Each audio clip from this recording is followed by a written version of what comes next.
Hi అండి. ఈరోజు వీడియోలో నేతి బొబ్బట్లను మృదువుగా కమ్మగా చేసుకునే ఒక సింపుల్ ప్రాసెస్ని ఈ వీడియోలో తెలుసుకుందాం. ఇలా చేస్తే బొబ్బట్లు చాలా ఈజీగా అయిపోతాయి. చాలా తక్కువ టైంలో ఎక్కువ బొబ్బట్లను తయారు చేసుకోవచ్చు. ఈ బొబ్బట్లు చాలా రుచిగా ఉంటాయి.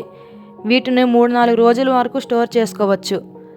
మరి ఈ బొబ్బట్లను సింపుల్గా ఈజీగా ఇంట్లోనే ఎలా తయారు చేసుకోవాలో ఈ వీడియోలో చూద్దాం రండి. దీనికోసం కుక్కర్లో 1 కప్పు శనగపప్పును వేసుకొని నీళ్ళు పోసి 1-2 సార్లు బాగా కడగాలి. తర్వాత ఇందులోని 1 కప్పు శనగపప్పుకు 2 కప్పులు వాటర్ వేసుకోవాలి. ఇందులోని చిటికెడు ఉప్పు, 1 స్పూన్ నెయ్యి వేసుకొని మూత పెట్టి 5-6 విజిల్స్ వచ్చేంత వరకు ఉడకనివ్వాలి. పప్పు ఉడికేలోపు పిండినైతే కలుపుకుందాం. ఏ కప్పుతో అయితే పప్పు తీసుకున్నామో అదే కప్పుతో 1 కప్పు మైదా పిండి, 1 కప్పు గోధుమ పిండిని వేసుకోవాలి. మీరు మొత్తం మైదా పిండి అయినా లేదా మొత్తం గోధుమ పిండినైనా తీసుకోవచ్చు. ఇప్పుడు ఇందులో సరిపడినంత ఉప్పు, చిటికెడు పసుపు, 2 టేబుల్ స్పూన్స్ నెయ్యిని వేసుకొని పిండి మొత్తం బాగా కలుపుకోవాలి. ఇందులో కొంచెం కొంచెం వాటర్ వేసుకొని పిండిని వీడియోలో చూపించిన విధంగా కలుపుకోవాలి.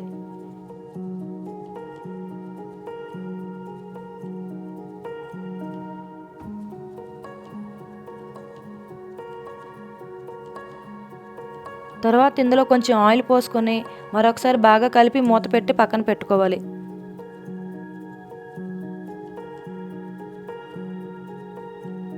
ఇప్పుడు 5-6 విజిల్స్ తర్వాత కుక్కర్ ప్రెషర్ మొత్తం పోయాక కప్పు తీసి చూస్తే పప్పు ఇలా మెత్తగా ఉడుకుతుంది.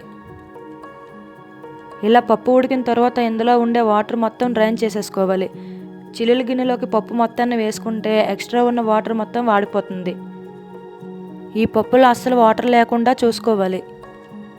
ఇప్పుడు ఈ పప్పును గరిటెతో ఇలా మెత్తగా స్మాష్ చేసుకోవాలి, లేదంటే మిక్సీలో కూడా వేసుకోవచ్చు. తర్వాత స్టవ్ పైన కడాయి పెట్టుకొని 1 కప్పు పప్పుకు 1 కప్పు బెల్లం తీసుకోవాలి. ఇందులో ముందుగా రెడీ చేసి పెట్టుకున్న పప్పును కూడా వేసుకొని బాగా కలుపుకోవాలి. మంటను లో టు మీడియం ఫ్లేమ్లో పెట్టి గరిటెతో కలుపుతూ కుక్ చేస్తుంటే బెల్లం కరగడం స్టార్ట్ అవుతుంది. బెల్లం మొత్తం కరిగి ఇలా లూజ్గా అవుతుంది. ఇది కాస్త దగ్గర పడేంత వరకు లో ఫ్లేమ్లో పెట్టి కుక్ చేసుకోవాలి. ఇప్పుడు ఇందులో 1/2 టేబుల్ స్పూన్ యాలకుల పొడి వేసుకోవాలి. తర్వాత 2 టేబుల్ స్పూన్స్ నెయ్యి వేసుకొని పప్పు మొత్తం ప్యాన్ నుండి సెపరేట్ అయ్యాక తీసి ప్లేట్లో వేసుకోవాలి. ఇప్పుడు పూర్ణం కాస్త చల్లారాక మనకి ఏ సైజులో కావాలంటే ఆ సైజులో ఉండలను చేసి పెట్టుకోవాలి.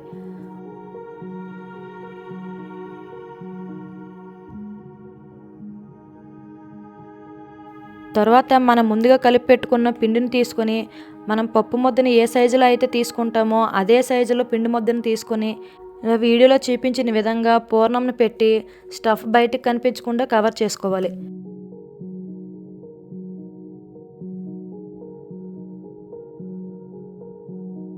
తర్వాత ఒక కవర్ పైన కొంచెం నెయ్యి వేసుకొని వీడియోలో చూపించిన విధంగా చేత్తో ఇలా ఒత్తుకోవాలి.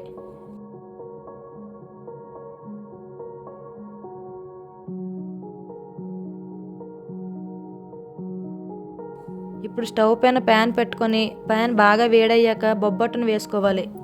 ఇప్పుడు బొబ్బట్టు ఒకవైపు కొంచెం వేగాక చుట్టూ నెయ్యి వేసుకుంటూ బాగా వేగనివ్వాలి.